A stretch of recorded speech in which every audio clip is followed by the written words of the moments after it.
have an unidentified flying object. I'm Mike Dukakis, and you're listening to Dr.J Radio Live. I'm Jack Oswald, and you're listening. This is Mr. Hammer, and you're listening to... I'm Richard C. Hoagland, and you're listening to... I'm Art Bell, and you're listening to Dr. J Radio Live. We have an unidentified flying object.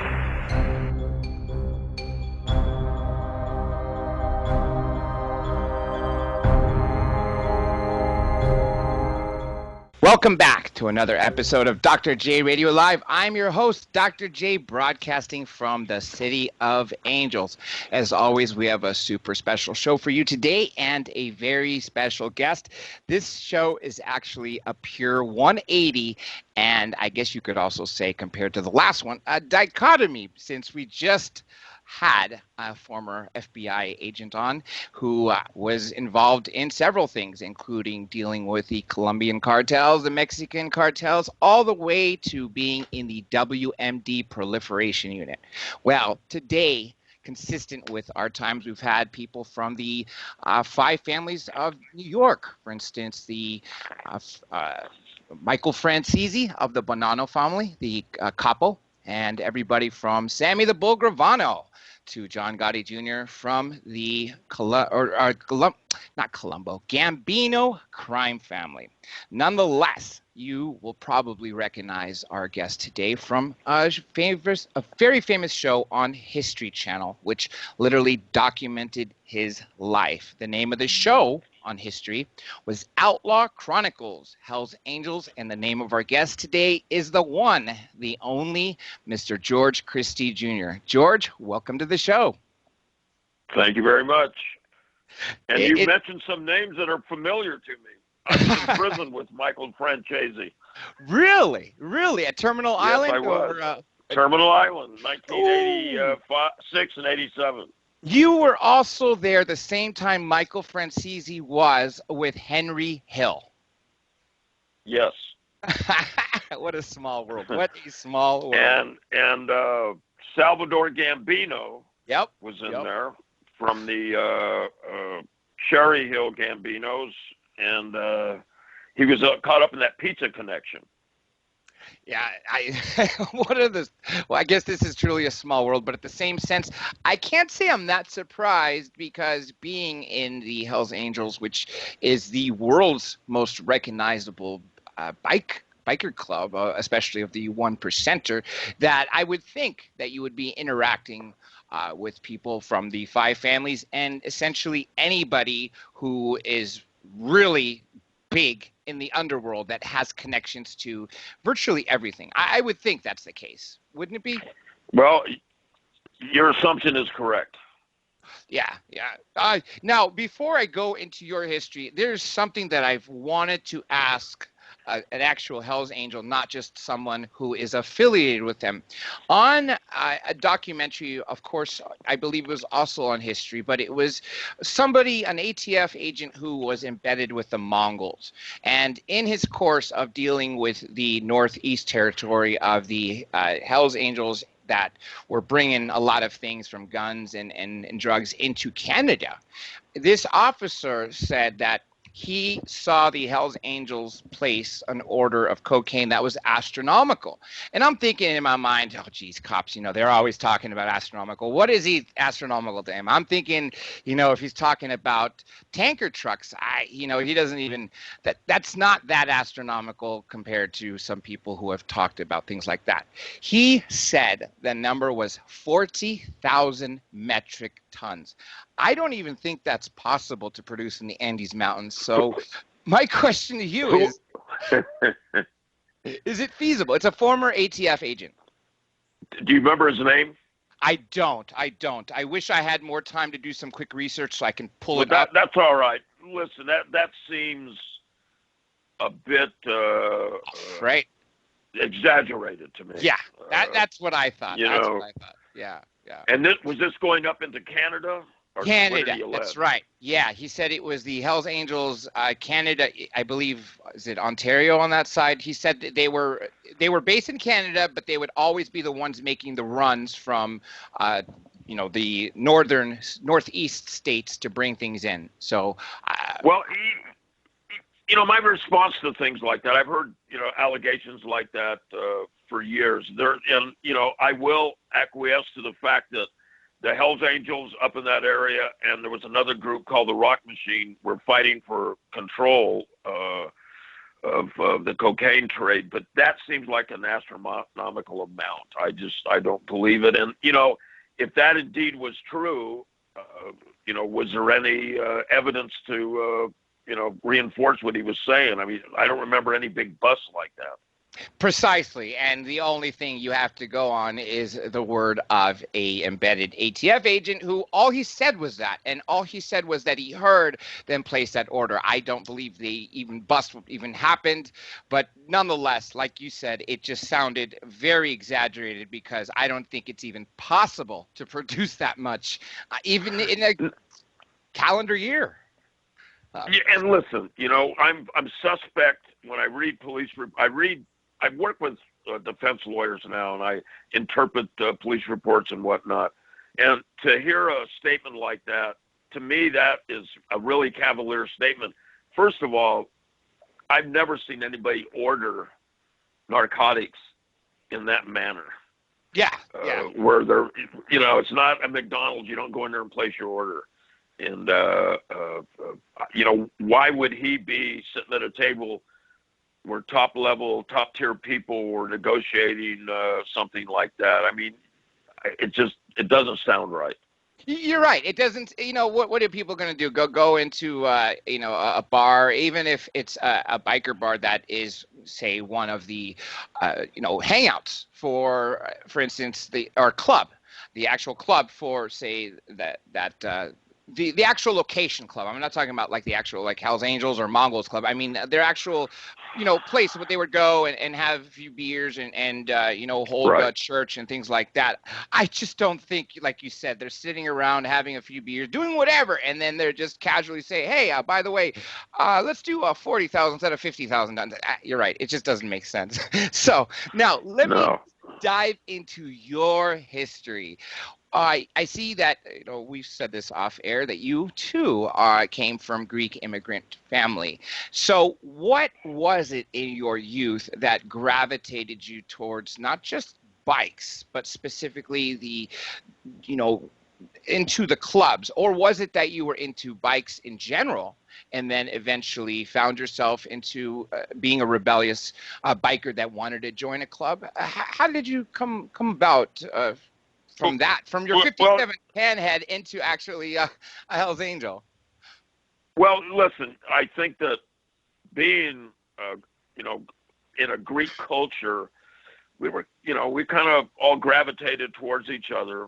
We were kind of outsiders to the mainstream. My grandfather, was very, I guess I could say he was prejudiced against everybody that wasn't Greek. If they weren't Greek, he was very suspect of them. He used to keep everything within the Greek community. If he had a beef, they had the HEPA.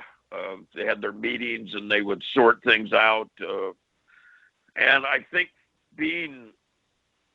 feeling like an outsider, the first time I saw an outlaw bike guy was in San Fernando Valley, and everybody reacted to him like he was an outsider, and I kind of identified with him. I thought that, wow, that's a pretty powerful statement he's making, and he wasn't even aware of it. He had no interest in the people around him, but he was impacting everybody within visual sight of him. And I was probably 10 years old. It left this really strong impression on me. And, as I grew up and I reached a point in time when I realized my parents were broke.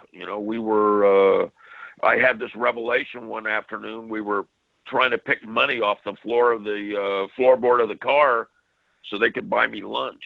And I saw people stopping and staring at us, and I thought they were stopping and staring because I was really having a good time, like looking through the floorboard, trying to find nickels and pennies and dimes. And then it hit me. My mom and dad started talking in Greek, and basically these people were ridiculing us. And the first time I really felt like an outsider. And, I kind of felt small, weak, different, and realized, we were scraping pennies to get some lunch. And it impacted me, and it kind of made me angry. And I kind of reverted back to that vision of that outlaw biker and how he impressed upon everybody his power without even trying. And I think that on a subconscious level, it really influenced me. And let's just assume that if your family, as you're looking for that money, were dressed, say, like that outlaw biker, you probably knew deep down inside those people who were looking and mocking at you probably would be looking at a different way, and maybe in a little bit of fear, maybe in a little envy of the power. But you knew that having that look would have changed that moment for you. In essence. Absolutely. I looked at my mother, and she had on an old worn out dress. After my dad said something to her in Greek, she stared at those people and she broke that crowd up. But I mean, I could see she was humiliated. She was kind of embarrassed and ashamed, and it kind of as a child, you can pick the energy up of the people around you. And, I immediately understood what was going on. And, I thought about the outlaw. Nobody laughed at him. People didn't want to confront him. Like after that outlaw left that corner that afternoon, remarks were made about him. But one of the things that kind of hit home with me is I didn't say it out loud, but I looked around at the people making remarks, derogatory remarks, and my thought was, well, you didn't have the nerve to say that to his face. Yeah, and, you're absolutely that's right. Something. Yeah, I carried that with me. Now, so this incident happens with your family. How many years after until you got this 1957 Panhead that was your first bike? Well, I went in the Marines, and I came home on a Liberty, and I officially got introduced to one of the question marks, who later became my lifelong friend and became a Hell's Angel with me, David Ortega. And we almost got in a confrontation because I had the Marine Corps haircut. He didn't know me that well. He'd seen me around town, and he immediately thought I was a cop. And so he pulled out a joint, and he said, "Are you a cop?" And this is how times have changed. This was in 1966, and he confronted me. He said, "Well, let's smoke this joint together." And he thought that somehow would determine whether I was an undercover officer or not, Yeah. And, we smoked the joint, and I became good friends with him, helped me put my bike together. And, I started running with the question marks, which was a 1% club endorsed by the Hells Angels. They, in turn, introduced me to the Satan Slaves. And, ultimately the Satan Slaves introduced me to the Hells Angels, and Old Man John, who was the president of the Los Angeles Hells Angels, took an interest in me. Now, real quick, I know everybody listening here and abroad, especially since this is an international recognized club, knows what the 1%ers are. But hearing it from a biker explain it, I think they might appreciate that more. Can you explain why people wear that 1% patch, which is really the 1%ers who have to wear that patch because 99% can't even do what those people do? Well, I'll tell you how it all started. The World War II veterans started returning from the European theater and the Pacific theater. And, these guys had seen combat, had come home, probably, lost their jobs, lost their families, were displaced and whatnot. And these guys, I think, were used to this camaraderie. And I think they could have been, some of them suffering from PTSD from the combat. And they started grouping together. And they started these little clubs in Southern California. Now, these clubs are running around in the mid-40s when the people started returning. But in 1947, the Booze Fighters, the 13 Rebels, the Galloping Goose, the Pooh Bobs, they all went up to Hollister. And there was somebody from the San Francisco Chronicle there. And he started taking pictures, and some of the pictures were staged, I was told. And they ran it on the front page of the San Francisco Chronicle about how these outlaw bikers ruined this wholesome motorcycle, the AMA, American Motorcycle Association. They ruined this wholesome weekend for everybody. And they said, there's only 1% that ruined it. And, a new type of image was born. Everybody embraced that 1%er label that they had put on those riders. And, that was the birth of the 1%er. And, those were the first clubs. Now, the Pooh Bobs, who I mentioned to you,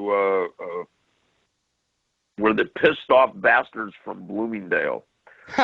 And they had yeah, that's all right. They had a power struggle going on within the club, and they broke off and became the Hells Angels. So the Pooh Bobs split. The one faction of them became the Hells Angels, and that was in San Bernardino County. And the rest is history, I guess, as they say. San Bernardino County is the epicenter for several things. For instance, a lot of my friends who are bikers, I'm a skydiver. They're also skydivers. Skydivers, just like vets from World War II, were paratroopers, came back to America and wanting to jump for fun. They went to Lake Elsinore, and that was the first civilian drop zone. Now, weren't the first biker clubs or even the Hells Angels stem from San Bernardino? Yes, and it's interesting. A lot of people think that the club originated in Oakland, but it didn't. The club originated in San Bernardino. The next charter was a group of guys. I forget what club they were from. The something Commandos, Front Street Commandos or something. They were San Francisco, and they became the San Francisco Hells Angels. And then in 1957, Oakland started. But what you have to understand, there were little Hells Angel groups scattered all over Southern California. There was the South Bay, the Venice Hells Angels. There were Hells Angels in San Pedro. And as the club started to grow, it got more structured. And it grew from there. But the first official charter was San Bernardino, then San Francisco, and then Oakland. And this is obviously, if it's those three, this is long before it spread to the East and other states and definitely into other countries. I'm actually glad I asked you about that 1% question because I've never heard where it came from. So that's a double whammy hearing it from you because I'm hearing it, one, from a biker, and two, the actual origin, which is something that no matter how many documentaries, no matter how many former Hells Angels write books and there's documentaries about them, I've never heard that. So that very interesting. Now, back to you said Old Man John, the president of the Los Angeles chapter, took an interest to you. 6 months later, which is a very short time, you're the president of Ventura. Now, was there I'm actually president of, I took over the Los Angeles Hells Angels. Oh, so you were president of Los Angeles before you went to Ventura? Yes, I became the vice president after about 4 or 5 months. And then John turned the club over to me. And we were under some really heavy investigations. There were murders and bombings. We're in the midst of a war down there. And we kind of made a tactical retreat up to the Ventura area. The Satan Slaves became the San Fernando Valley Hells Angels. The investigation shifted to the San Fernando Valley Hells Angels, and the case went cold and dormant for like 10 years until somebody involved in everything got caught in an unrelated problem on the East Coast, and they started bartering for information they had to get out of their dilemma. Ah, yes, the normal singing to get out of your dilemma, or and worse, because once you do the talking, you're branded essentially for life, especially if you try to get back in good standing, which is impossible, I would think, at that point. It's impossible. Yeah, it would never happen. Now, was there a Ventura charter before you guys got out of Los Angeles, or was that the beginning of the Ventura charter? May 6, 1978 was the beginning of the Ventura Hells Angels. Now, 6 years later, you did something remarkable, something that you will always remember. This is cemented in history, and I think the even more cool part is the fact that this originated in Greek. The flame originated in Greek, and you carried the Olympic torch in 1984 when the games were in Los Angeles. How did that come about? Were Hell's Angels looked at in more positive light in '84? No, and I'll tell you how it came about.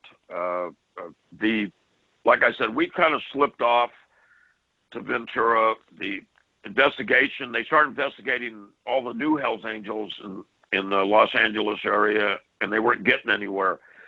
But by 1984, they kind of had figured out what had happened.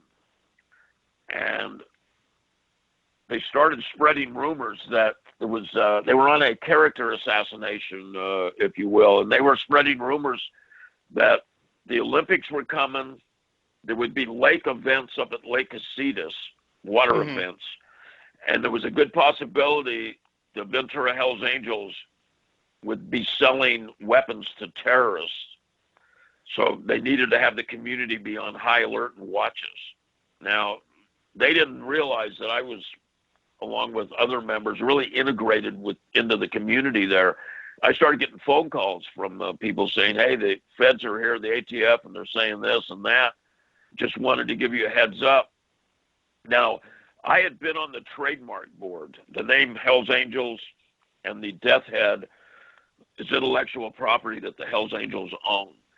I've been on the trademark board, and we had the same lawyers as Coca-Cola, Levi, MasterCard. They were out of San Francisco, and they had taught me about branding, about image, and how to use the media to protect your intellectual property. So when they started saying these things, I realized we had to get out in front of this. So I came up with a thought. I go, look, we're going to support the Olympics. And not only will we support the Olympics, I did some research and I found out that you could carry the torch for a kilometer of the Olympic torch relay if you made a donation. Interesting. And we made a donation, and I used an acronym. I donated the money on behest of the Hells Angels Motorcycle Club United States, but I didn't apply in that manner. I used an acronym, HAMCUS. So they thought Hamcus, they thought it was a corporation of some sort.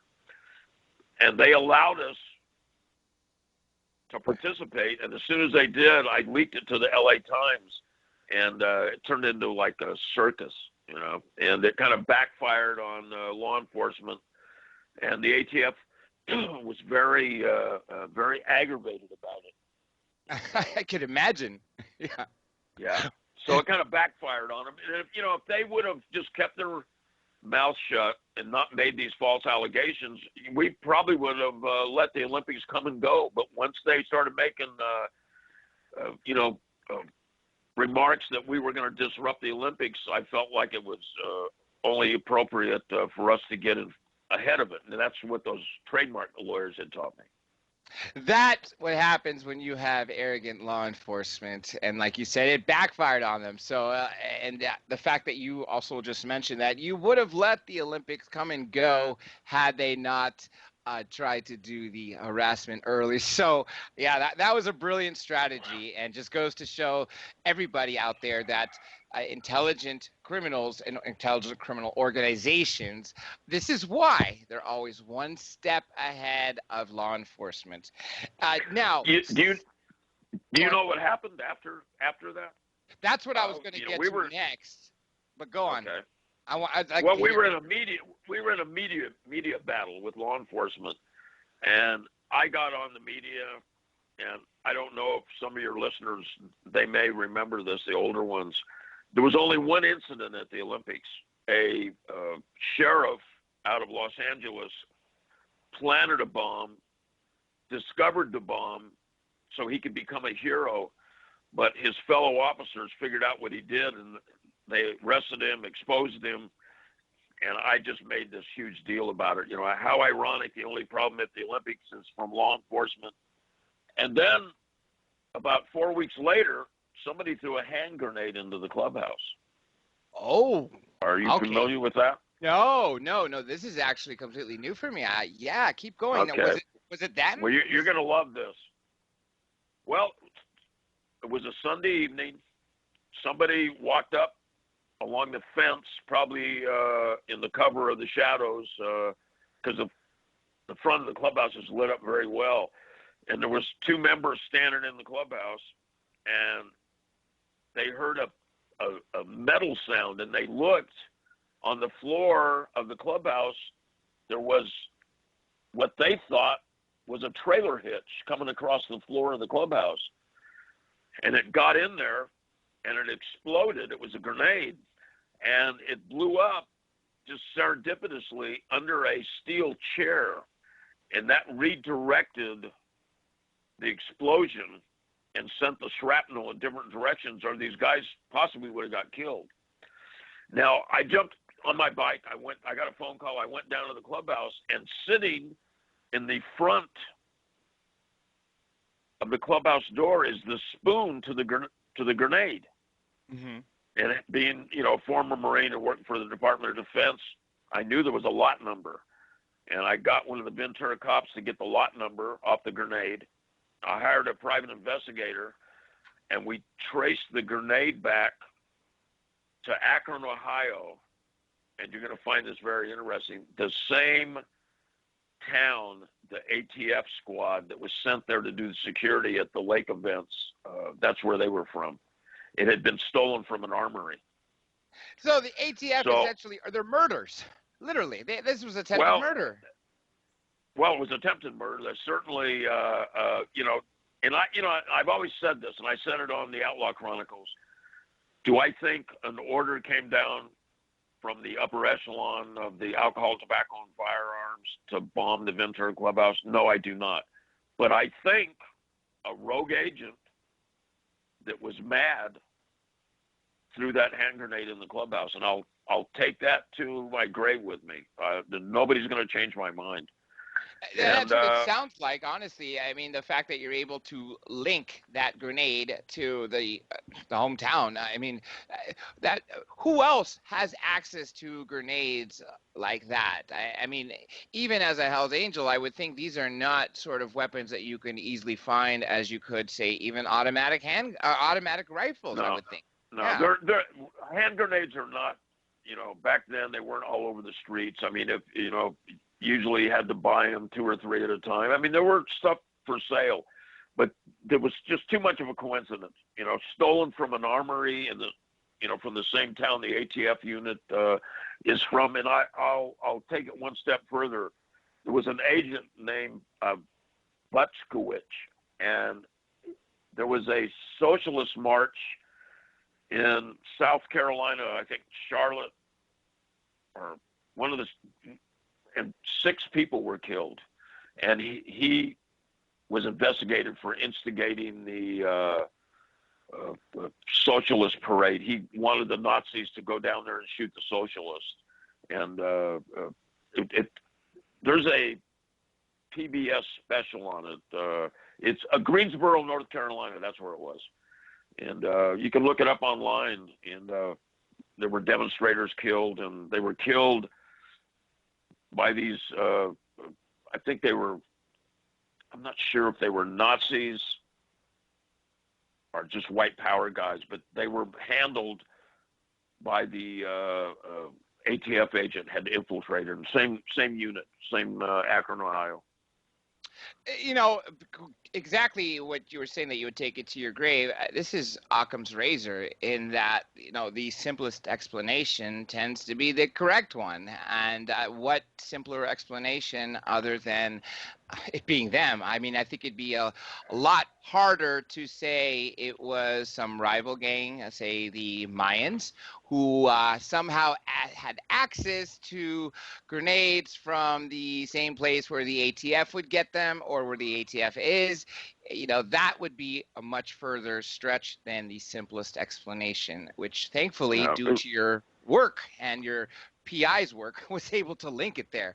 It's, when you asked me if I knew what happened after, I was going to ask about the Kennedys. I'm actually glad you jumped in with this, because this is a bigger story. Well, I forgot all about the Kennedys. Yeah, that was my next thing, because that happened not too long after the Olympics. Correct. We were given we made the $3,000 donation, and we were given the opportunity to donate the money to a specific charity. We chose the Special Olympics, who President Kennedy's sister, Eunice Shriver, her husband, Sergeant Shriver, was the president of that. And I think he the first Peace Corps president, Sergeant Shriver? I believe so. I do believe so. I think President Kennedy appointed him head of the Peace Corps in the 60s. And Sergeant Shriver actually called me. And, he tried to talk to me about not pursuing sending the money to the specific location. He wanted me to acquiesce to him. And he went so far as he said, would you like to talk to President Kennedy's sister? Oh, okay. And I said, well, sure. If she wants to talk to me. And, she got on the phone, and she was very, I guess there's no other way to put it, but she was somewhat arrogant. And she told me, she goes, I'm not sending that money to that town. She goes, you need to understand that we're in control of the money, and you can't dictate to us. Basically, we're the Kennedys, and we're going to control this situation. And then she told me, she said, if you sue us, you're going to have to come back here to Washington. She goes, do you really want to make a trip to Washington? And I said, well, Mrs. Shriver, I said, you obviously don't know the law. I said, that contract was signed in Ventura, California. I said, you're going to be making the trip to Ventura. I'm not going to be making the trip to Washington. Oh, she got really mad at me. And she just said, well, I hope you know who you're dealing with. And my last comment with her was, I hope you know who you're dealing with. And, there was a lawsuit. It took several years. Ultimately, we settled out of court, signed a non-disclosure agreement, but I think the statute of limitations are way beyond that. But, the money went to where we wanted it to go. But it took 5 years. Yeah, that's a heck of a long time, and I didn't even know the fact that you actually spoke to Kennedy's sister, and when you said she's arrogant, I wouldn't be surprised. That's kind of what I would expect, with all of them. This is a little bit of a tangent, but look what happened at Ted Kennedy. He gets in this accident, this poor woman is drowning. It takes him 9 hours before he even reports it, and gets literally a slap on the wrist. Gets to keep his... He was disoriented. yeah. That's the explanation that the media and I guess the conscious of Americans bought. But I would say a little drunk and a few other things. But hey, I guess you can't knock on his grave at this point. So let me ask you a question that a friend asked me that really wanted to get this out of you. Now, in general, when you are becoming president of a chapter, do you have to get the okay from the national president, which leads into the question that I was asked was, how did you ever deal with Sonny Barger on a one-to-one level, and what were your relations with him like? National president. I dealt with Sonny on a continuous basis, and people don't understand that each Hells Angel charter is autonomous. Now, I held the title of West Coast Chairman for over a decade. Sonny had it before I had it, but it was really a honorary position. But when you get put in positions like that, you wind up holding and carrying a lot of sway with the general membership. So what you wind up having is you have someone that becomes a de facto leader, if you will. And Sonny and I were very close at one time when he got cancer and had his vocal cords removed. You know, he was given a short length of time to live, and he basically turned over the reins of the club to a gentleman named Irish O'Farrell and myself. We were both former Los Angeles Hells Angels. I was now in Ventura. Irish was in Oakland, and Sonny was convalescing. Well, Irish and I were kind of sharing the power, and ultimately, Sonny realized that he wasn't going to succumb to this cancer, and he decided he wanted his power back. And it became very testy at times. And Irish wound up being murdered. Ooh. And, you know, I was at odds with Sonny for on and off for 20 years.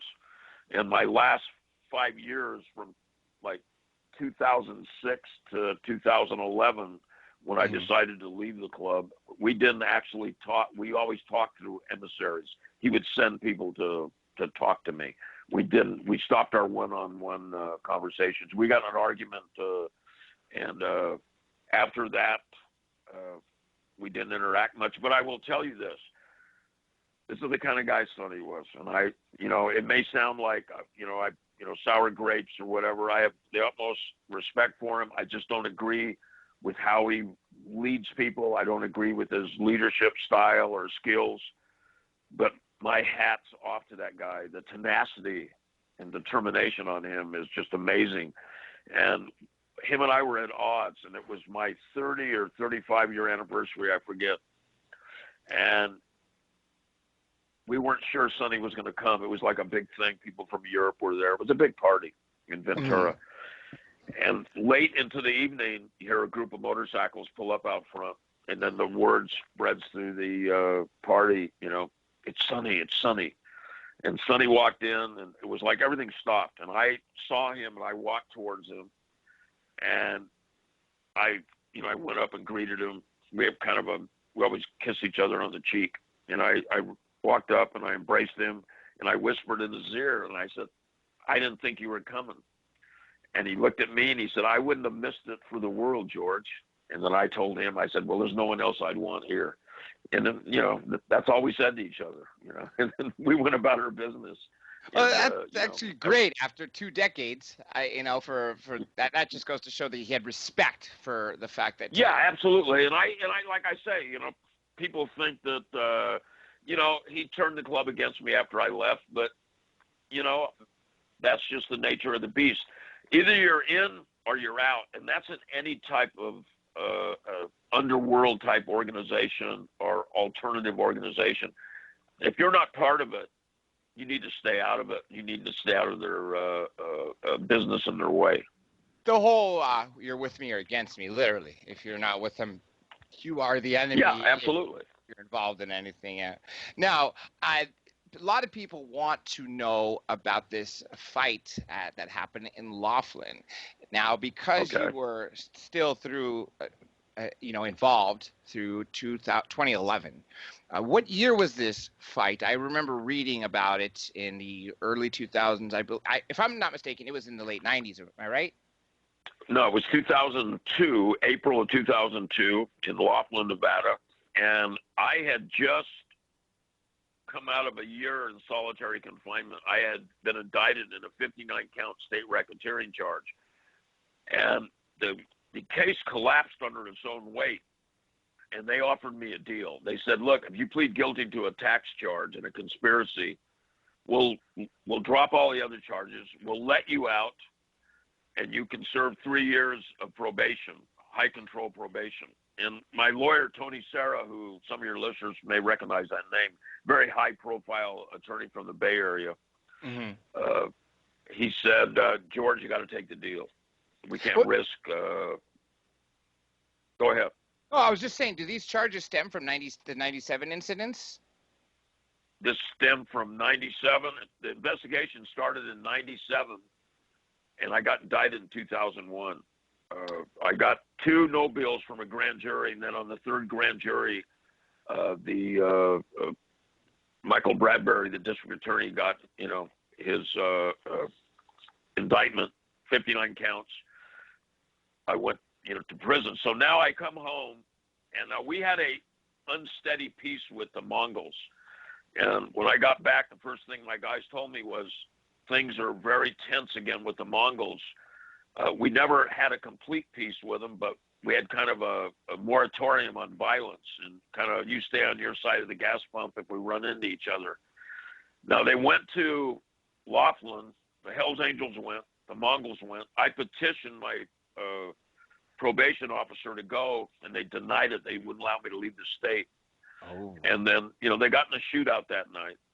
And then by noon the next day, I was negotiating with Doc Cavazos on the phone about what had transpired there.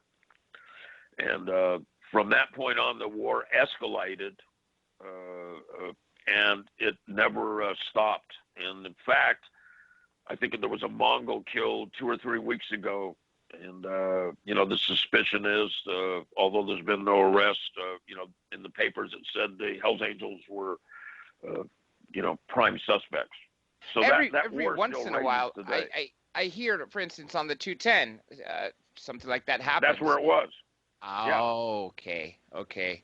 Yeah. It seems to me like that's a great, I don't want to give any ideas out there, but it seems to me like that's a great freeway because in Los Angeles, as you know, not very far, I mean, even mentioning the San Fernando Valley where I'm at right now, that is probably one of the few freeways that is not as busy as the 101, the 10, the 5 even. So I could see why that's a favorite area, specifically between. See, what happened was, you mentioned that the 215, there was a shooting on the 215 a couple of years ago.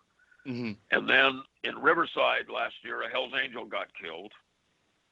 And then this recent one, just a few weeks ago, was on the 210, I believe. You're correct. So that, like you said, that is a area that people seem to use, to take care of business. Yeah. And aside from the times where you have witnesses or, for instance, someone will drive by and see a bike and maybe someone on the floor later, there was even a time not too long ago where they had found a body, I don't know how many days or if it was there longer than that, but there was no witness or no one looking for this missing person until someone actually stumbled on it. So that's just one of the several cases that happened on the 210. What's interesting is in the Riverside homicide, they followed the Hells Angels into the gas station. The passenger stood up on the rail and shot over the roof of the car. Almost looked military-like, and he was arrested later. He was a Mongol. I think some of these members that are getting in the different clubs, they're coming back from tours of duty, and they have, some of them have military backgrounds. Like I said, that's where the clubs were birthed out of. Yes. So they seem to still be drawing people with military mindsets. Especially since a lot come back and do feel like they're outsiders because of what they witnessed. Sure. Especially a bloody war. It changes people. Listen, you send a young man to a foreign country, a foreign culture, and you assign him to kill people every day. What's he going to do when he comes back? I mean, yeah, he can't just be a mechanic and not think about what he's done. It impacts people. Yes. And I've known lots of vets who have not just seen their friends die. A lot of vets that haven't come back, going back to the first Gulf War in the early 90s, as recently as friends killed in Afghanistan and Iraq within the last few years. So you're absolutely right. Those who come back, I have yet to see one to adapt to life the way that he did prior to going. There isn't one single person that I know that is a vet of actual combat who's come back and doesn't feel like an outsider in some sense, isn't shell-shocked in another sense, or has this deep sadness and sometimes guilt for what happened. You're in the position of getting killed, or getting shot at, or or if you're getting shot at, what do? You have to shoot back. You shoot back. Yeah. Now, let me ask you about firebombing some tattoo shops. Did you follow through with that, or were you just arrested for conspiracy to firebomb tattoo shops? Well, what they said was in 2006 or 7, two tattoo shops in town were firebombed, and they said that I had given the word. Now, when I left the club in 2011, now that investigation had been going on since, like I said, 2006 or 7. After I left the club, the feds came to me and they said, look, we're investigating this firebombing. We think you ordered it. And by the way, there's also a rumor there's a hit on you. If you would like to avoid this indictment, we'd love to have you work for us and testify against your club. And I said, no, I'm not interested in doing that. They indicted me. It was 8 counts. The last 3 counts, counts 6, 7, and 8, were mandatory minimums of life. Their use of arson in commission of a crime. Yeah. And my oldest daughter is also my criminal attorney. Her, along with another attorney named Michael Meier, started working on this case along with our legal team. And, we started chipping away at it. And then finally, the judge wanted us to come to an agreement. He wanted it to stop. It had been going on almost 3 years, spending a lot of money, wasting a lot of time. And, he told the U.S. attorney, he said, this case isn't what you want.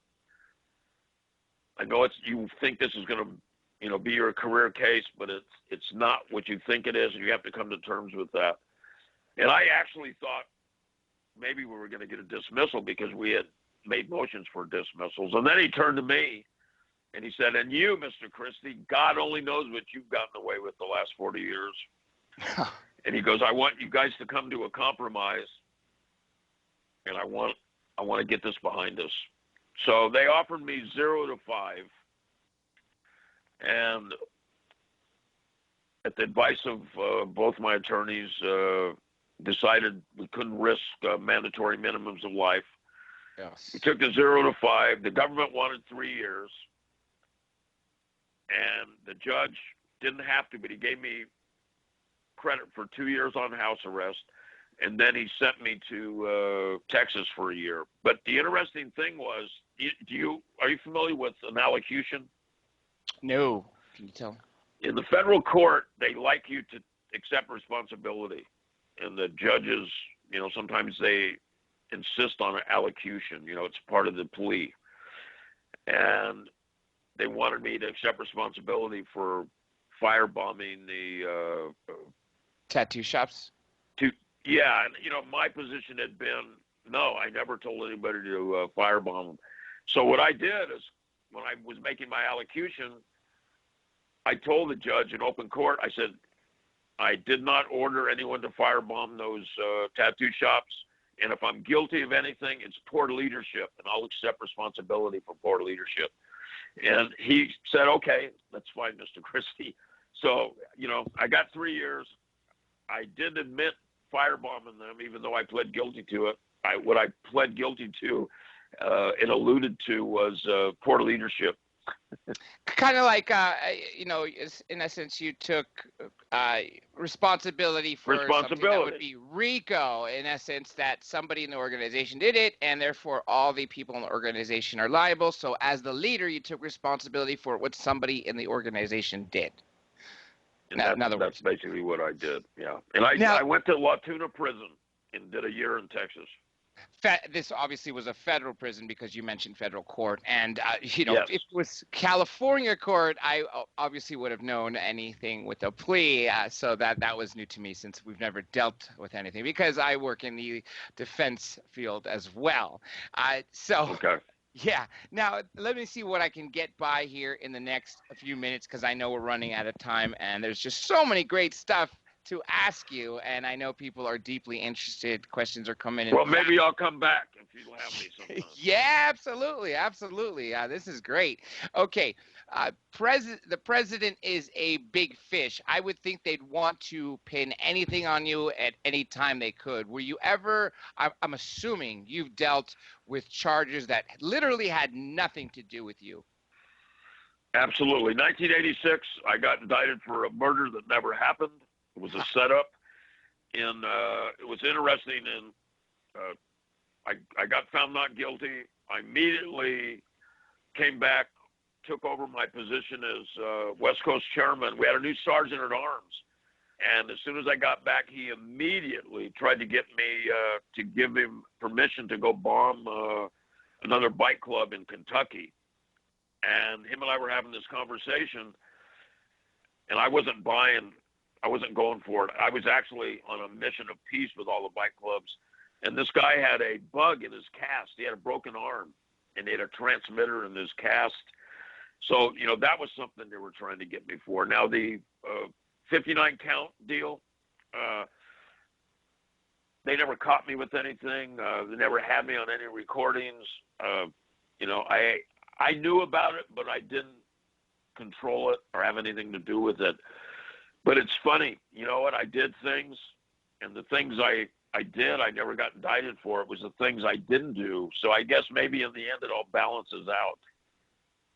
Yeah, that is true. And you're actually doing something positive right now, which is working with CNN as a contributor for major crimes or organized crime. Isn't that what you're doing right now? Well, I do. If it's somewhat motorcycle related, they'll have me on as a guest. I've been on Aaron Burnett, Don Lemon. I give lectures. I give lectures to defense lawyers. I give lectures to law enforcement as long as they don't censor me, as long as they let me say whatever I want. I've done lectures for the LAPD. I've done lectures for the Wardens Union on the East Coast on prison reform. I lecture corporations on leadership and, how to get the most out of your personnel. And, I write my books. I had my Outlaw Chronicles, that hit television show. And, now I'm doing a one-man play in San Fernando Valley. I got 2 performances left. It's kind of based on my book and the television show, but it's live on stage. It's where at? No net. At the White Fire Theater on Ventura Boulevard. Interesting. When are these 2 performances left? Well, I have a show this Friday night. I have, and then the following Friday is the last performance, and then after that will be a couple of performances up in Ventura, and then not sure where I'm going. I just got back from St. Louis, Missouri, did some shows back there. I did 3 shows in Las Vegas. We got voted one of the top 5 shows in Las Vegas, which was a big surprise and a real honor. That is really, incredible to be able to do this. And this actually, I'm sure, unlocks another talent of acting, and something I'm sure you had to use when encountering possible undercover cops or, maybe when you're mediating with the other clubs. I would think that you would have to have some level of the ability to hide what you're thinking so you don't show the cards that are in your hand. I would think. Well, who was it that Shakespeare said the world is a stage?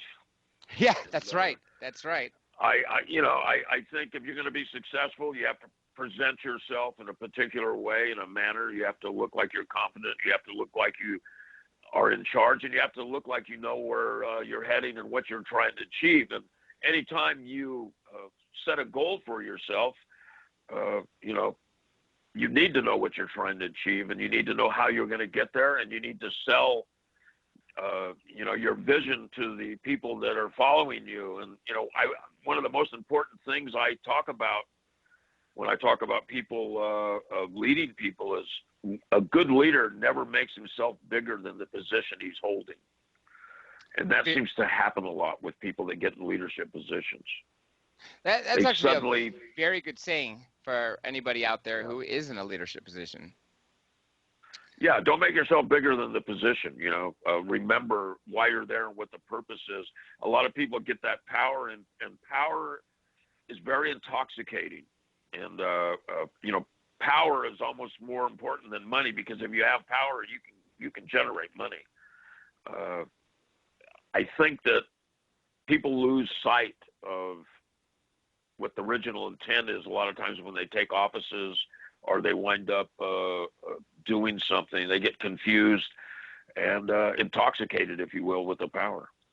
And speaking of power, it is a double-edged sword, because yes, you're going to have that power, the ability to influence people, to get what you want, have more money. Like you said, it's intoxicating, but at the same time, because it's so intoxicating, you build this sort of arrogance, cockiness that you can get away with anything, and then people start slipping up more, as seen time and time again. Yeah.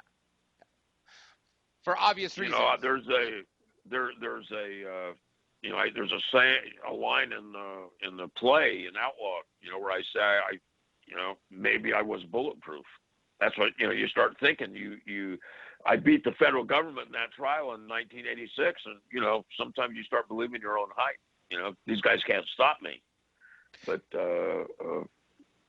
it's funny, when I beat that case in 1987, the feds told me. We're walking out of the courtroom, and the feds told me, we'll see you down the road, George. And it took them 30 years, but they caught up to me. Yeah. Now, here is a question. There's a few. I don't think we'll be able to get to them all. That's why you'll definitely, I will ask you back, which I hope you do join us. This is from Chris. I will. Excellent. This is from Chris. He's asking, he says, ask Mr. Christie if he runs into his ex-club members ever, or I guess that's the one line. Do you ever run into your ex-club members? Well, I've seen a couple of the guys on a one-on-one basis, and there were no words exchanged. And I'll be honest with you and candid with you. I think if I ran into a group of them, I would be at a real disadvantage, because I think that they would feel compelled to act. I think it could be a real problem, but I don't live my life for other people. I've always lived my life for myself, and I'm not about to change now at 71. I'm not going to let other people influence what I do and what I say. Especially at, like you said, at 71. I mean, you've already experienced a heck of a life, and you're doing something right now which you have huge access to people, whether it be from your books, whether it be from History Channel, your play, or when you appear on CNN. So, like you said, no one should change who they are, and after having so many years of experience and learn. The last thing you want to do, I would think, would be to change yourself for somebody else, change yourself because other people want to, or I don't know. I have always advocated to be who you are. Now, I'm going to get just to these two questions only, since we are going to run out of time. This one is, let's see if we can get as short of an answer, because I know it's probably longer, but what do you miss most of the Hells Angels if you were able to go back in that life? I miss what it once was in the 60s and 70s, before all the violence started taking over the directions of the club. We used to interact with all the clubs. Everybody was a live and let live type society, and it ultimately became very competitive and aggressive, and egos got in the way of the motorcycles and the brotherhood. Yes, and especially the camaraderie. I would think that would be one of the largest things. And being a military vet yourself, and having friends and family, and myself. I could see how that translates over. And when I was mentioning my friends who are bikers, who are also skydivers, many of them are vets. And one of the reasons they became skydivers is because it also has that camaraderie, which is why they've have their own clubs with the skydiving biking clubs, essentially. Okay, here is my last question, which sort of encompasses two things at once. One, if you have a final statement for everybody, what would that be? And the second part, which just add on to the rest of it, you've talked about the multiple things you're doing right now, but if there's anything else you'd like to plug in, websites, anything like that, people can obviously find your books from the website here, but you can go to georgechristie.com and you can get my books. I got posters, I got different things for sale on there. But I think what I'd like to see is everybody go back to the basics in the outlaw bike culture. Very good. And you know what? Mm-hmm. Yeah. No, go back to the basics. I would think that people would start to want to do that, especially in this new era of clubs. Everybody, I do wish we had more time. Of course, you heard Mr. Christie. He will be back. And of course, we could get to all the other questions people have been asking that we weren't able to get to. And of course, there will be a lot more questions, I'm sure, that build up from now until then. Everybody, remember, stick around, because on the second hour, we have another guest who is also a host as well, and he's been on the show several times. I've been on his, so it'll be a great time. Of course, remember, everything related to the show is the name of the show, DRJ Radio Live. In a few days or in a week's time, once the show plays in other networks, especially United Kingdom, I will have it archived for all of you to listen. So with that being said, Mr. Christie, thank you so much for joining us tonight. We will definitely do this again. And I hope you have a great evening. Thank you very much. It's been a real pleasure. Thank you. The pleasure is ours. All right. With that being said, folks, this is Dr. J. Hang tight for our quick little break. We'll be right back. Tuesday night, 7 p.m. Eastern Standard Time, right here at L&M Radio Network, Dr. Jason Rand and Peter Kling. The Final Countdown. The best information on what you need to know.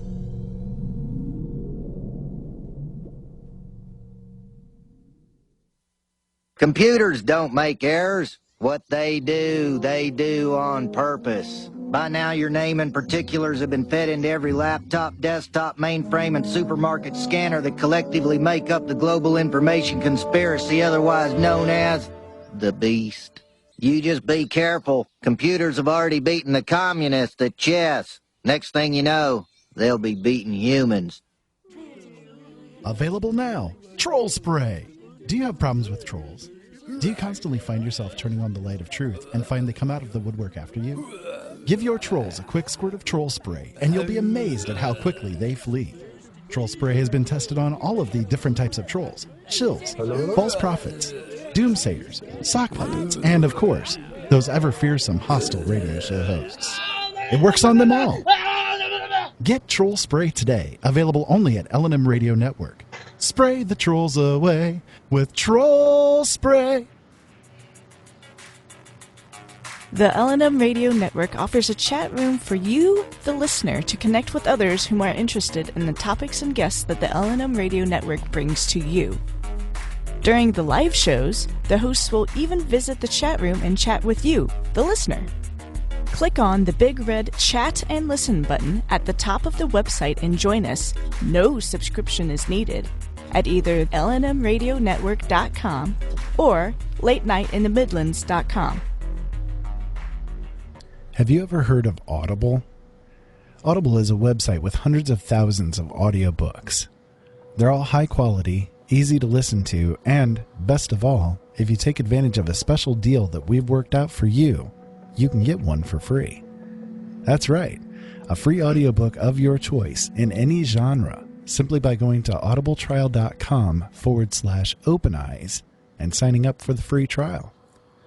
It's simple to do, and it would support the shows that we bring to you, and hey, you get a free book out of the whole thing. So why not take advantage of it today? Go to audibletrial.com/openeyes and sign up for the trial. All right, folks, welcome back to the second hour of Dr. J Radio Live. I am your host, Dr. J. Of course, if you've been listening to the first hour, you heard from former Hells Angel president of the both Ventura charter as well as the Los Angeles charter give us some insights of what it's like to be a Hells Angel. Of course, there's so much more to talk to him about, but as you heard him, he will be back, folks. So pile up those questions from now until then. Now we are going to switch gears. Here is a guest that you've heard multiple times on this show, as well as you've heard me on his show not too long ago, talking about something that I've never said publicly, which was a near-death experience, and to give the explanation as to why life flashes before your eyes when you die. A very simple explanation at that. So, without further ado, let's bring on Augie Nast. Augie, how you doing, buddy? Hey, I'm doing good. How about yourself?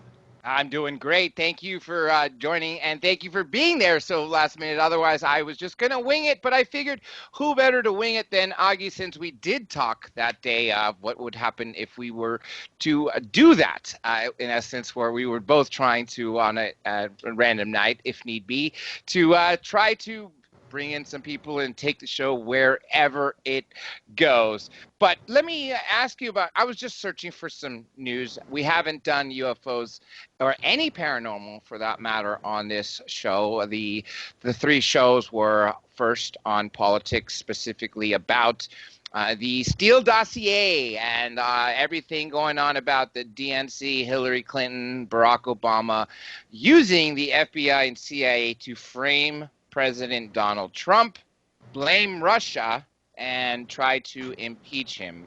The second show was an FBI agent, very conventional, non-conspiracy, other than his comments about the DOD UFOs, which took probably 30 seconds out of the 2-hour show, but nonetheless, it was a great guest. And the first hour, hearing from a true Hells Angel. I did have another person that I was going to bring, similar to George, but when George said yes, I figured George would probably be better, because the other person is San Fernando Valley Peckerwood, who is only associated with the Hells Angels, and he's also associated with the Aryan Brotherhood, the largest white prison gang at that really is responsible for 25% of the murders in U.S. prisons, even though they encompass 1% to 2% of all prisoners. Bizarre that so few people are responsible for so much, but thankfully we are not in prison. We are free legal citizens here, so we get to do things that they don't. So, Augie, I just read something very interesting here. Former Pentagon official calls for big UFO reveal after secret investigation. Now, this is a story that just appeared, I believe, 3 weeks ago, or maybe even sooner. Have you heard anything about this? Because what sort of, yes, July 26th, what sort of, big reveal are they going to give us? And I'm assuming the secret investigation has to do with investigating the period of time when they said they were not investigating, and filmed those 2 or 3 videos of those Navy pilots that had some phenomenal footage, as well as them talking about what they were seeing. Yeah, when I hear stuff like that, I know that this is just for outwards consumption. When it comes to the UFO issue, the heads and the heads of the Pentagon, the higher ranking officials, they know very well. They know about Area 51. They know the alien connection. They know the aliens that they work with in underground bases. The lower rank and file of the FBI, CIA, and the military, they really don't know much about this, even though they may have access to some of the classified documents. They may not really find out much.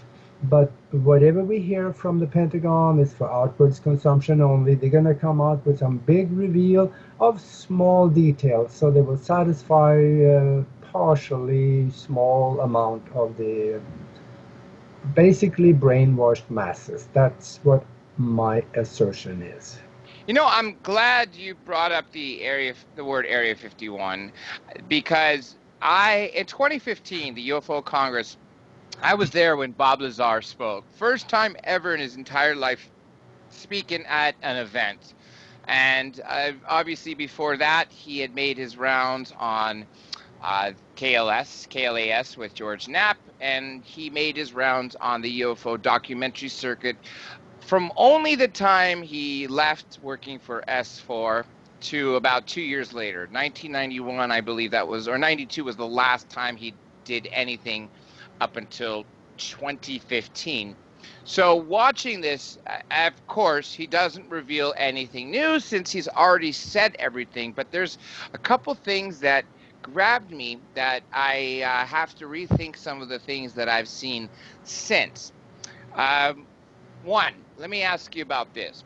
Billy Meier, when I was young, if you recall the story of how I got into this topic of extraterrestrials and UFOs, goes back to my earliest memories of just knowing we're not alone, and in '84 seeing an unidentified flying object, which as a child would describe it, it was an upside-down cereal bowl, metal cereal bowl. What does that sound like? It sounds like a dome-shaped craft. That's exactly what I had seen as a child.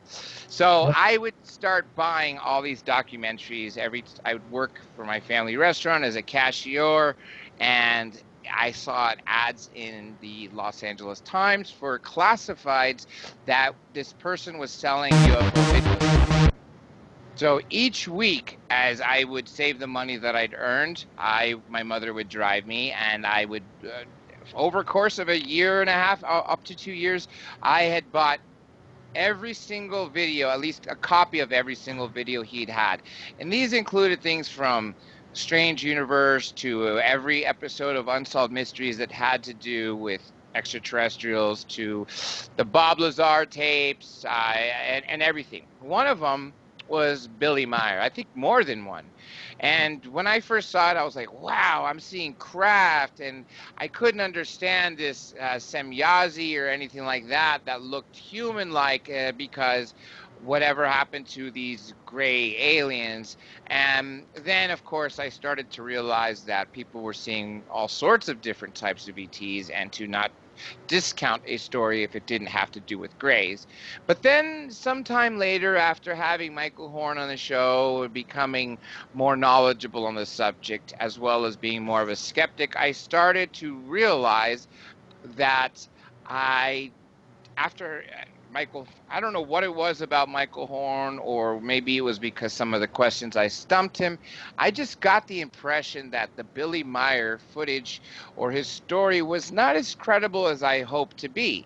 But yet, when I heard Bob Lazar in 2015, and again watching this within the last few weeks, but Bob Lazar, when asked by George Knapp if there is anything or any footage he's ever seen that looked identical to the sports model that he had worked on, he said Billy Meier footage. It was identical to that from everything, from as far as the scale of the different parts of it to every little ridge and every little curve.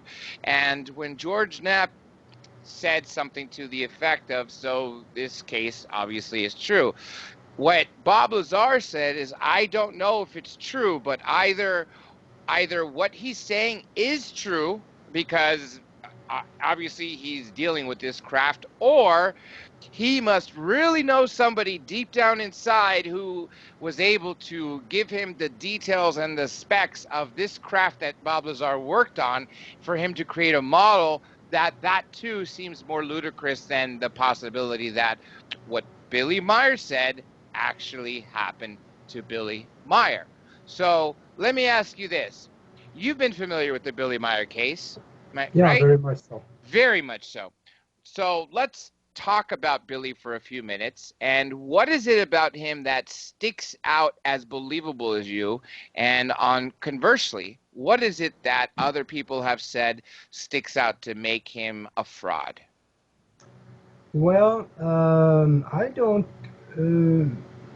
really listen even to people that say he's a fraud, because all they are doing is to reciting somebody else's opinions, usually.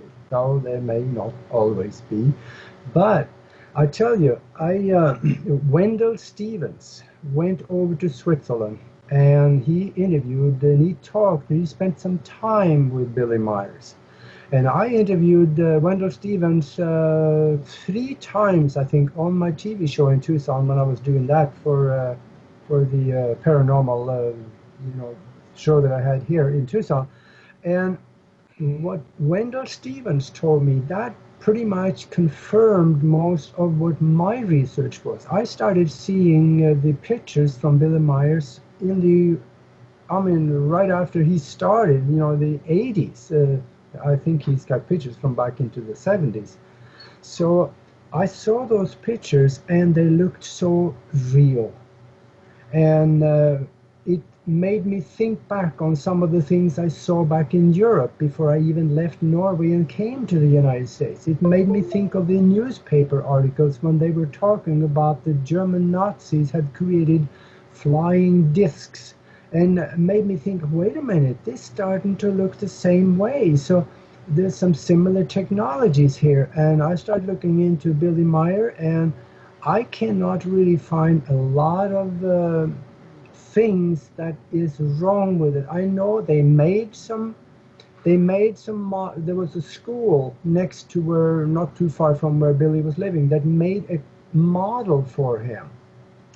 And then, of course, people took pictures of the model and said, well, look here's the ships he's talking about. They got them all screwed up. So there's nothing to it. Let me add to this model, because one of the big things that I heard from the pundits, the people that said it was false, was that the footage looked like the model was on a string that was just rocking back and forth.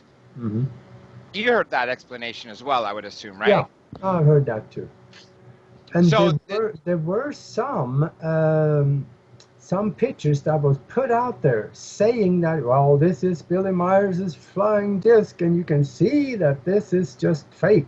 Well, it was not necessarily put out by Billy himself. Somebody else may have fed that into the stream and credited it to him. According to Wendell Stevens, there were several pictures like that he found. That Billy, I didn't do that one. So he was blamed for things that he had not put into the stream of pictures that was released in his name. The pictures are actually really amazing. Of course, the footage is too. And recently, I watched this 6-minute video over and over and over again, where I don't know if it was Wendell Stevens just flipping the book, but Wendell was there. And they were in Switzerland at Billy Meier's house. And so they recorded this little album, which was a small photo album, which I believe it had 2 pictures on each side. So whenever it'd be open, say like a book, you would see 4 pictures. And he showed pictures of landed craft, of the extraterrestrial Semyazi, but 2 really struck me. One was of a pterodactyl, and the other was of this dinosaur that sort of looked like a T-Rex. Now, I wish the pictures were in more detail. I really wish Billy would open these up for scrutiny. But one website I visited, got me thinking about the pterodactyl footage, because the actual picture is 100% identical to this famous painting of this pterodactyl. Everything from how the pterodactyl looks, from the size, the shape, everything, to exactly what the pterodactyl is doing as far as its position, the background, and even to add more to the story is I think the explanation that Billy or whoever was speaking, because Billy has the accent, was that the pterodactyl was dropping food. And so you see this sort of squiggly green little blot, but yet it also appears in the same painting. So then I started to think, was this painting drawn based on the picture? But yet what people were saying, or at least this website, was that the painting had been painted for quite some time ago, and hence that's what the picture was of. What's your take on these two photographs, the pterodactyl and the one that looks like a T-Rex almost? I guess I've seen them both, and I don't hold a lot of stock in it. I think the pictures are probably okay, but the question is, which one was first? Everybody knows that the eggs came before the chicken, right? Otherwise, we couldn't have chicken. Yeah. So, no, I think who came first out with this picture? I think this could have been something that Billy Meier did in the 1970s, late 70s, and when they were taken to, their place. And if that picture that was says that it was a copy of that or the original, when did that come out? We really need to, if we're calling it a fake, then we need to know who came first. Was it the egg or was it the chicken? Yes. And, I know Michael Horn does all the interviews on behalf of Billy, but really, we need to speak to Billy before he gets to the age where he can no longer talk or unfortunately would pass away. I mean, he's in his 80s now. He could speak English, although broken English. Why is he not giving us interviews? I think he is sick of it after about 50 years of it, Yeah, I would imagine with all the negative connotations on top of that. Yeah. Now, now going back to the question about who came first, the chicken or the egg, with regards to chickens, I don't know. I'm sure you know this, that mainstream science is now saying that dinosaurs have evolved into chickens. But when we go back to dinosaurs, and the question again goes exactly what you said, what came first, the dinosaur eggs or the dinosaurs? My interpretation is the dinosaurs, and here's why. Linda Moulton Howe does a lot of great research. Sometimes it's hard to back up the research, so you don't really know what can be true, especially with the statement that she said that Earth has been terraformed for hundreds of millions of years, up to a couple billion years, and that each of the 6 extinction level events was those who terraformed Earth to get rid of their current experiments. So the reason why I say I think the dinosaurs came first is I believe they were genetically modified from something that came off this Earth and then maybe mixed it with something on this Earth.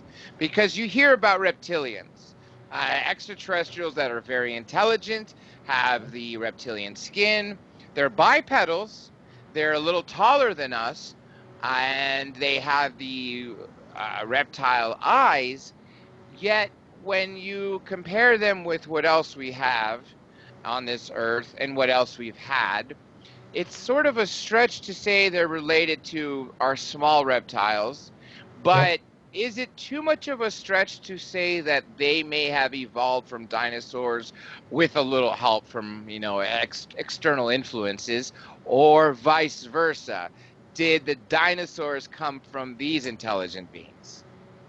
Well, my take on that is that there has been civilizations in the past that is very high in technology and capabilities, including genetic experiments. So they may have taken something from, let's say, a dinosaur, and they created a smaller, useful animal. Because I don't know what a dinosaur would be useful for to a civilization. So if they took something from that, they could create something that was bipedal, had feathers, and laid eggs. So eggs are good, you know. So I think it probably went from that down to the chicken. And that means that the chicken came first. Nobody would create the egg first. They would create the chicken that laid the egg. So that is where I'm standing on that one. The chicken was first, the eggs came second. Thank you. That's what I said with regards to the dinosaurs, and sort of that would make sense if, well, then again, what can you believe of mainstream science, considering it changes? It really changes so much more often than even books are written. So, you know, again, if they didn't evolve from dinosaurs, at least what they say is that chickens, birds in general are what allegedly evolved from all the dinosaurs, but chickens are supposedly modern-day T-Rexes. It's kind of hard to make that stretch, but I guess it has to do with their hollow bones and little things like that. But yeah, they got some commonalities in genetics, and I can see that. When you mentioned science, what can you believe? Because I remember reading that there was at the graduation speech on a medical large, I'm not going to say the name, the medical college on the East Coast. The dean came out and he said, "You're going to have a wonderful life," it says, "because all of you learned. There's only one problem. Everything, half of what we have taught you is wrong, and we don't know which half." Yeah, thank you. You know what? You probably had the only honest academic that I've ever seen in this industry, because you do not get things like that these days. In fact, you have the opposite. Now, let me go back to Lazar. There's quite a few things that stuck out to me. I always assumed, well, first of all, one thing Bob Lazar said is you've had other people that have come out and said that they worked at S4, that they seen Bob Lazar. And one of the more recent stories was of Boyd Bushman. Aside from the fact that you have the picture of the extraterrestrial or alien being he released, that's been heavily scrutinized because Dan Aykroyd has a very similar looking, I don't want to say doll, but little statue of the same extraterrestrial, but Kmart has it. And I was talking to Johnny Webb about this and with Robert Morningstar the other day. What would be easier? Would it be easier for, to just leap to say that this is just a pure coincidence? Or if they wanted to discredit him, why not see what this guy has, the picture of the little alien, go ahead and create a toy that looks just like it, and because those spooks in different agencies, alphabet soup agencies in our government, and worse, what about the alphabet soup agencies with the spooks in there who we don't even know about? We know the CIA, we know the DIA, we know the NSA. How many alphabet soup agencies are there that are so classified we don't even know the name?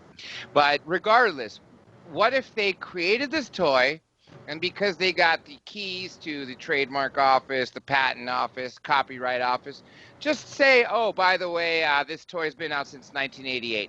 Who would know the difference? Even though you've never seen this toy in the 80s, 90s, 2000s, or up until recently, just by creating this fake history of the formation of this toy and where it was sold, no one would second guess it. People would just believe it at believe it at face value and say, well, this toy, what he has is a toy because our government says that this toy has existed since '88. So I just thought that, we were talking about this with, like I said, Johnny and Robert, and Johnny brought that up as a way to ridicule him. And I said, yeah, that would be a very, very reasonable way to do so. Do you think that's what happened? Or do you think Boyd Bushman's alien was real, or was it, in your eyes, a doll or a toy? Well, it could actually be both. Let's say that back in the 80s, there's someone in the deep, dark project somewhere. He had a association with an alien being, and he went and made a doll of it, and he had it patented, and they buried it until they needed it. So they can bring it, oh, that's an old patent. Look here, in 1982, we had this one patent. It's been out there. They don't have to prove where it's been out there. So that's some way that they could discredit someone that just came out with something recently that they had seen a being like that. Yeah, agreed. One of the things that Boyd Bushman says was that he also worked at S4. He saw Bob Lazar there, but Bob said, in other words, I'm going to try to paraphrase it. He says, I'm really glad the guy was supporting me. I feel so sorry to have to say that what he said wasn't true. Not only did he not work at S4, he, didn't know me. And George Knapp said, how do you know? And the only thing that Bob Lazar has not released is some sort of safeguards for him to be able to prove that he was there by being able to confirm if other people worked there. Because he said one of the things that everybody who worked at S4 knew is a list of 22 names of the people, I don't want to say that we're all involved with the project, but the people who were probably in charge of that project. And he said anybody who would come to him and say, hey, I worked at S4, if they're able to recite those names or at least know that there's 22 of them and hit the nail on the head with some of them, that's why Bob Lazar says he's never going to publicly say it, because he's waiting for that one person to come forward that said, yes, I worked there, I saw Bob there, and by the way, I can confirm it. So that's one of the things that Bob has said, and why he was, hoping that, when Boyd Bushman passed and gave this deathbed confession, that it might have been that he was hoping that, of course, it would be true, but sadly it wasn't. And that also begs the question, if you're about to die, would you really spend your last words as a lie? I don't think so. Wouldn't you want everything to, go out in a peaceful manner, that telling the truth? Absolutely.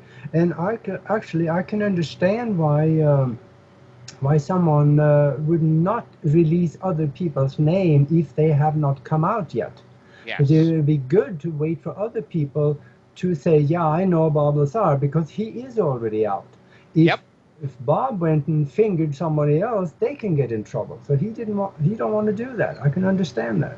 Serious trouble. They could end up dead, or if they're in the public domain, at least live a life, but a very ridiculed life, and always having to look over your shoulder, as Bob Lazar did. Now, when I always assumed that because Bob Lazar worked on this technology, talked about that we have several craft. Oh, let me say this real quick about Area 51 in general. After Bob Lazar told his story, what I thought and just assumed was a very good explanation was that Area 51 no longer housed extraterrestrial craft. That after Bob spoke, that they, well, then again, mind you, Area 51 never did house anything extraterrestrial. Everything was housed at S4, which was in the Papoose dry lake bed, not the Grooms Lake. South of there, Yeah, by what, 15 miles or so, something like that.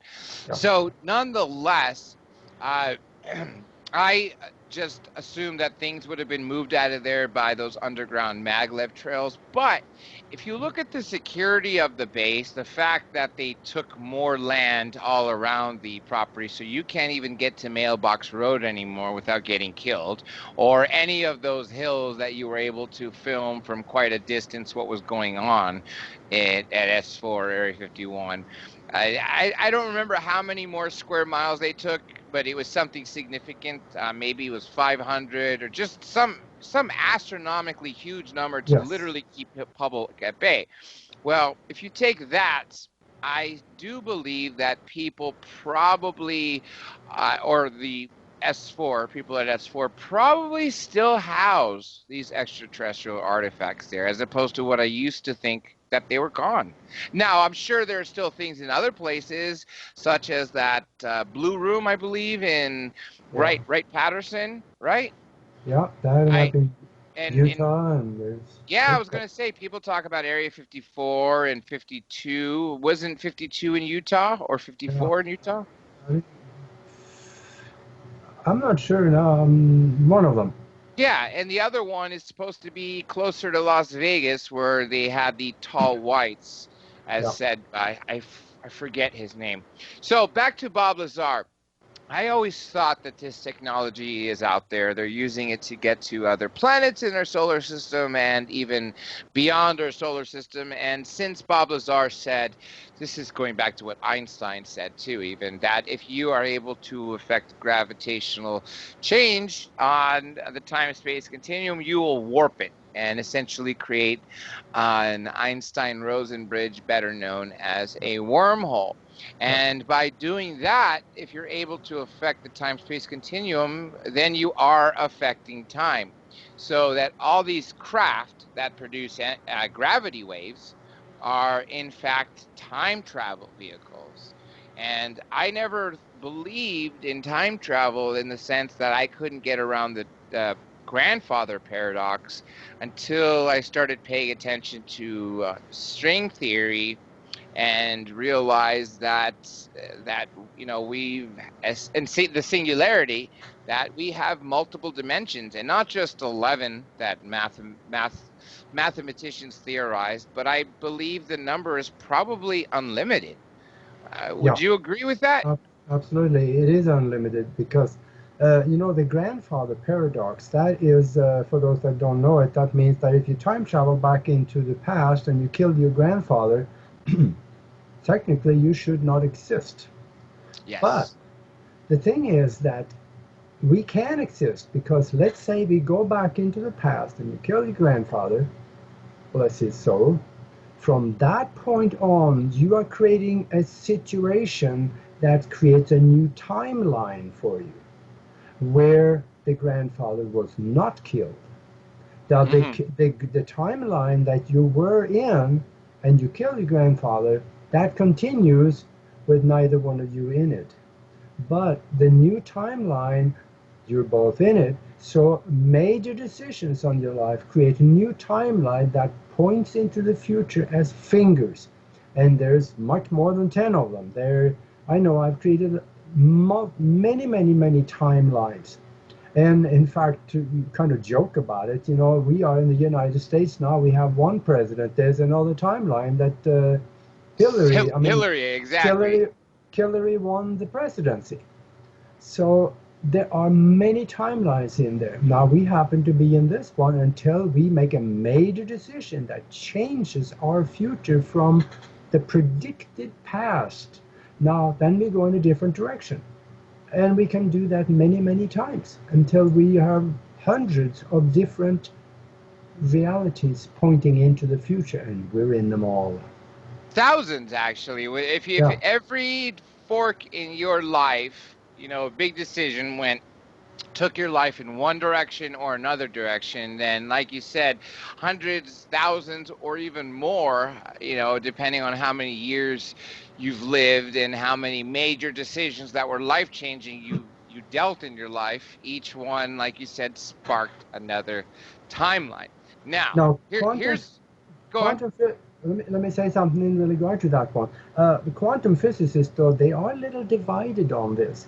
They say, yeah, we get different timelines, but when we go on a different timeline, some of them say they think that the equations show that the old timeline that you were in collapses and no longer exists, in fact, never existed.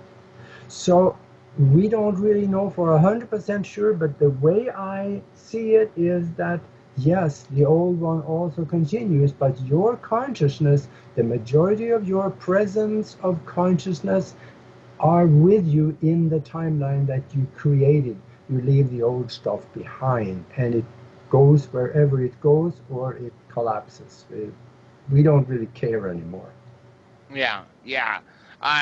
Now, here's a question to ask you again about timelines and again about physics. Something that a lot of people are talking about lately.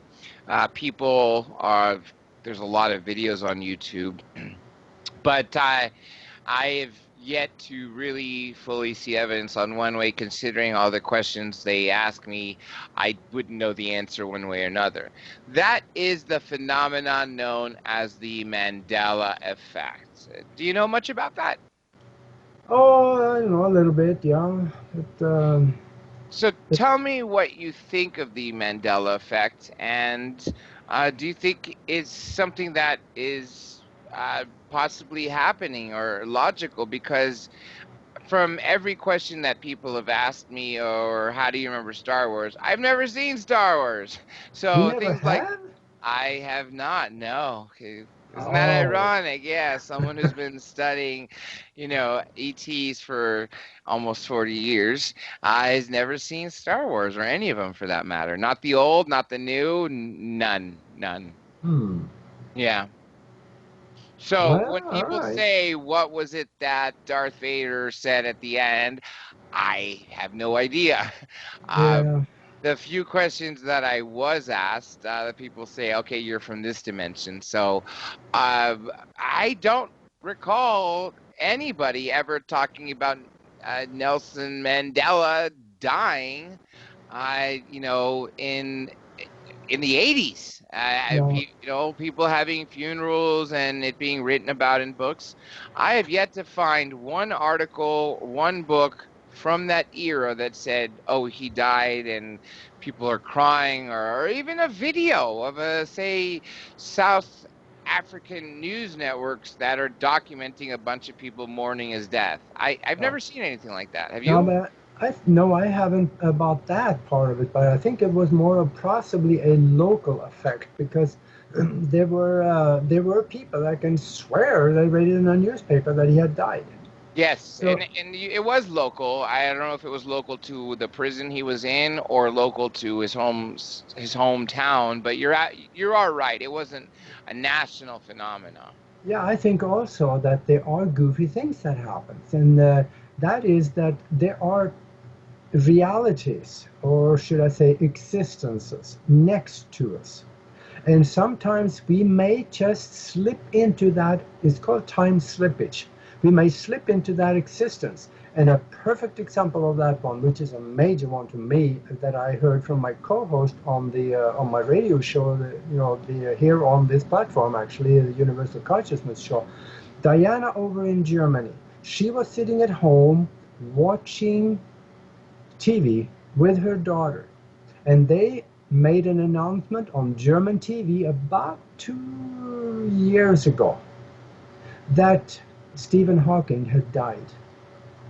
Ooh, interesting. And she said, okay, and then she went to work and she made a comment to one of her, because she used to study him, he was one of her heroes. And she made a comment to one of the other people that worked and they said, no, she didn't see that. She went, several people, none of them saw it. And she called the TV station, and they said, no, you're crazy. They just laughed at her. And she went home, and she started investigating more. She and her daughter saw it, but it wasn't on the TV station that supposedly sent it out. Yeah. That is was crazy. Evidently, what I'm thinking is she slipped over to another timeline, and then that happened in that timeline. Of course, in our timeline, he just died about two months ago.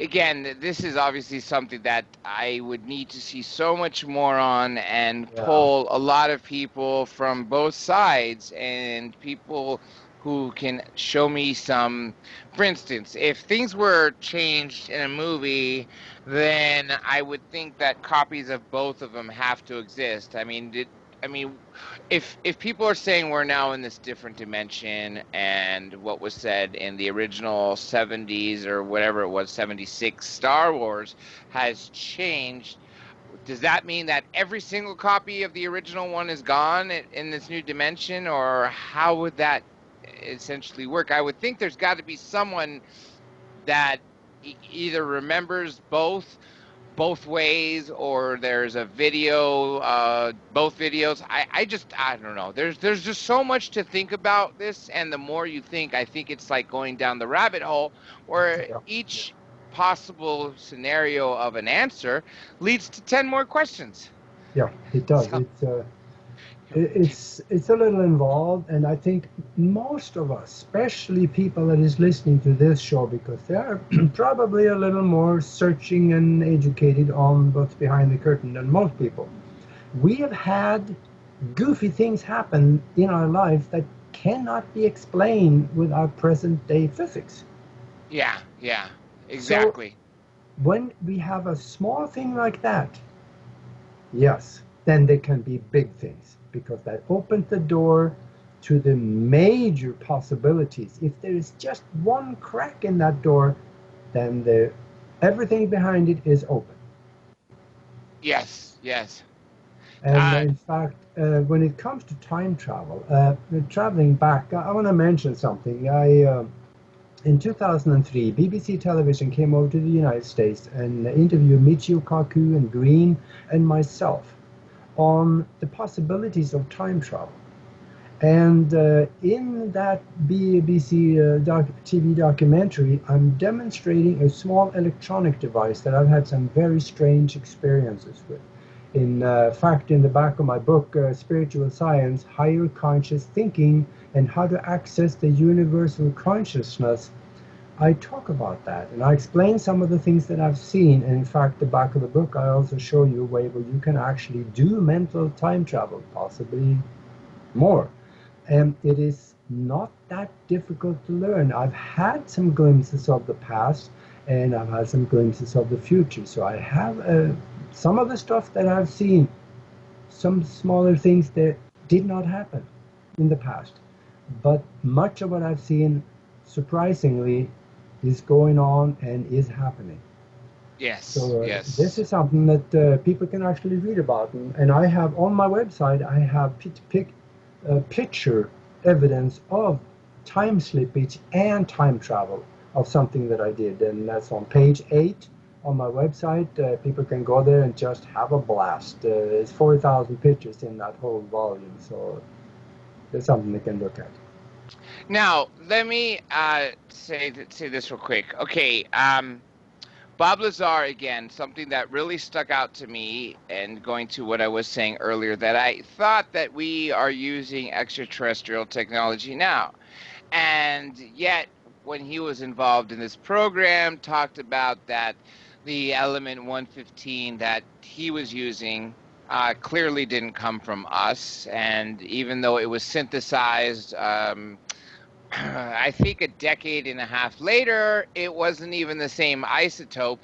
And of course, he said, even to create a sustainable gram, if it was the right isotope, he said would take decades, because you would have to make this one proton at a time.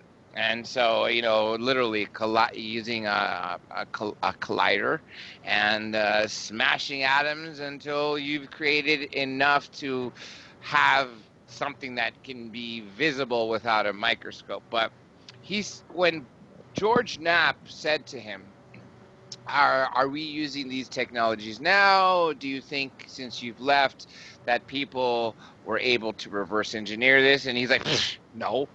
And George was sort of taken aback. He's like, why not? He's like, it would be akin to taking an iPhone, dropping it off in a wagon train and say, build us 20 of these by next week or next year.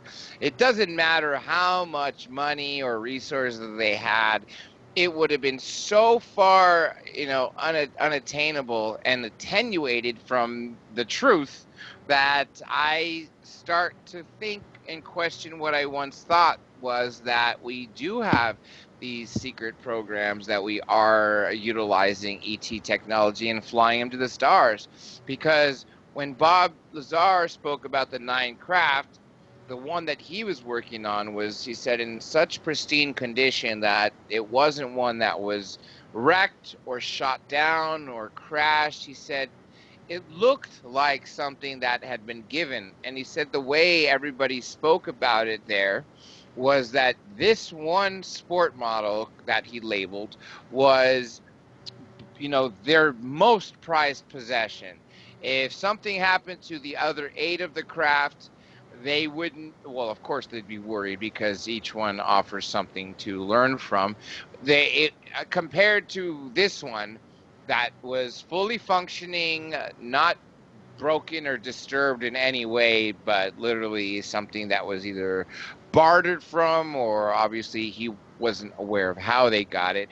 But he just said that they were so careful with it, and you know, it was the prized possession. So if that is the prized possession of this rogue group of the shadow government, then maybe we don't have access to these, what people like Dr. Greer called, which are alien reproduction vehicles. What say you?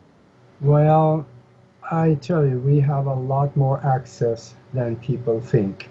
The evidence, which I just put on my website under blogs, I have about 20 different longitude, latitude locations of buildings and secret space programs, installations and facilities on the moon and Mars. There is all kinds of evidence out there that we are, when I say we, I don't mean you and me, but and the mankind, yes, we know of it, but the dark side of government, they are in space. They already have a space force, and they're out there in large numbers.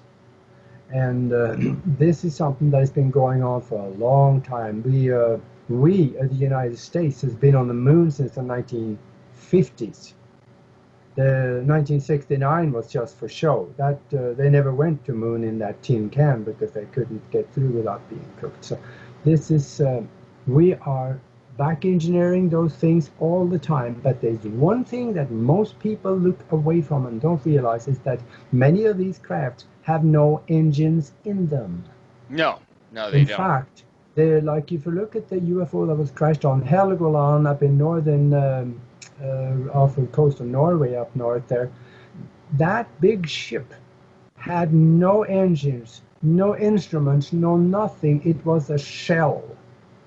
That tells whoever is looking at it, including me, that that ship was driven and steered and propelled by consciousness. The mind, yeah. And Bob Lazar even said that. And that makes perfect sense because I've heard people say that the craft that they're using are living robotic. So they have some life to them, but at the same time, they're also, mechanical robots. But that wasn't what necessarily sold me, as the fact that they have the ability, of course, telepathy. They have the ability to anesthetize someone remotely. And I would think that everything they're using is from mind to mind.